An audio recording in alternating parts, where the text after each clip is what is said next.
Hey there and welcome to our channel. In today's video, we'll be discussing understanding market makers, how they facilitate financial markets. We're excited to share our thoughts and insights with you, so let's get started. In this video, we will be discussing what market makers are, how they work and the role they play in financial markets. A market maker is a firm or individual who actively quotes two-sided markets in a particular security. They provide bids and offers, also known as asks, along with the market size of each. The purpose of market makers is to provide liquidity and depth to markets, and they profit from the difference in the bid-ask spread. Market makers may also make trades for their own accounts, which are known as principal trades. Brokerage houses are the most common types of market makers, providing purchase and sale solutions for investors. Market makers are compensated for the risk of holding assets because a security's value may decline between its purchase and sale to another buyer. Many market makers are also brokerage houses that provide trading services for investors in an effort to keep financial markets liquid. However, a market maker can also be an individual trader, who is commonly known as a local. Each market maker displays buy and sell quotations for a guaranteed number of shares. Once the market maker receives an order from a buyer, they immediately sell off their position of shares from their own inventory. This allows them to complete the order. In short, market making facilitates a smoother flow of financial markets by making it easier for investors and traders to buy and sell.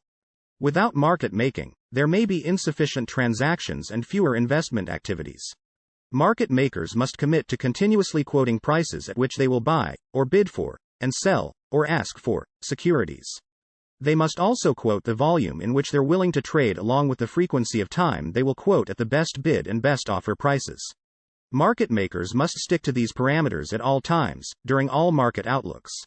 When markets become erratic or volatile, market makers must remain disciplined in order to continue facilitating smooth transactions. They are compensated for the risk of holding assets because they may see a decline in the value of a security after it has been purchased from a seller and before it's sold to a buyer. Market makers versus specialists. Many exchanges use a system of market makers, each competing against one another to set the best bid or offer in order to win the business of orders coming in. But some, like the New York Stock Exchange, NYSE, have a specialist system instead. The specialists are essentially lone and designated market makers with a monopoly over the order flow in a particular security or securities. Because the NYSE is an auction market, bids and asks are competitively forwarded by investors. The specialist posts these bids and asks for the entire market to see and ensure that they are reported in an accurate and timely manner. They also make sure that the best price is always displayed. In conclusion, market makers play an important role in financial markets by providing liquidity and depth. They make it easier for investors and traders to buy and sell securities. They also profit from the difference in the bid-ask spread. Market makers must operate under a given exchange's bylaws, which are approved by a country's securities regulator. And some exchanges use a system of market makers, while others use specialists. We hope this video has helped you understand what market makers are and how they work. Thanks for watching our video. We hope you enjoyed it and learned something new. If you liked it, please give it a thumbs up and consider subscribing to our channel for more content like this. Don't forget to leave a comment and let us know what you thought. Until next time, take care.